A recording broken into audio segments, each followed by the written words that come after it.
Alors, comment convaincre votre patron?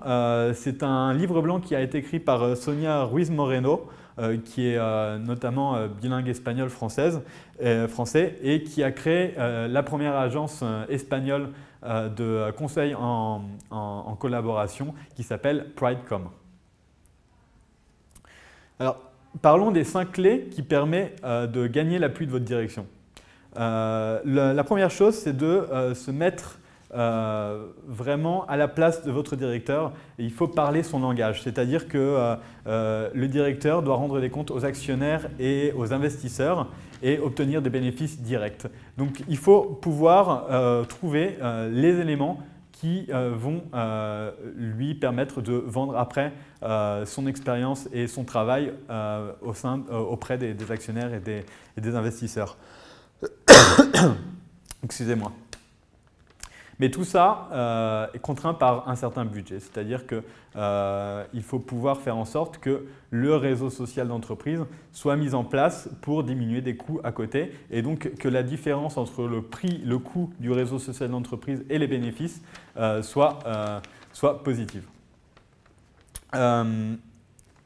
Le deuxième point, c'est de parler son langage. Si vous pouvez parler satisfaction client, si vous pouvez parler des challenges comme par exemple l'efficacité de l'équipe ou les nouveaux marchés ciblés par l'entreprise, vous pouvez directement avoir votre directeur intéressé par quelque chose qu'il essaie d'améliorer à ce moment précis dans l'entreprise et donc lui finalement lui donner l'outil qui va permettre cette amélioration-là. Donc, il faut se mettre il faut connaître les challenges de la direction et ensuite mettre en place, trouver aussi les indicateurs que cette direction utilise pour pouvoir rendre des comptes auprès des actionnaires et des investisseurs, par exemple, pourquoi pas le time to market. L'autre clé pour gagner l'appui de la direction, c'est d'anticiper les risques. Il y a 2 éléments pour lesquels le directeur d'une entreprise est souvent très fort, c'est pouvoir anticiper les risques et pouvoir définir les obstacles. Donc c'est quelque chose que vous devez pouvoir directement travailler avec le directeur et trouver les contre-arguments qui font que ces risques peuvent être ou n'ont pas lieu d'être, ou que ces risques peuvent être diminués justement en travaillant sur une stratégie nécessaire d'implémentation correcte du réseau.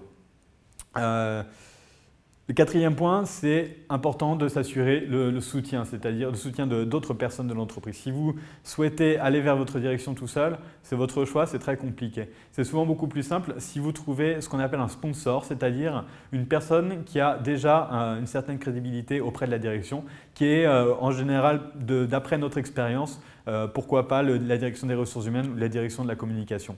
Donc très important de trouver un sponsor.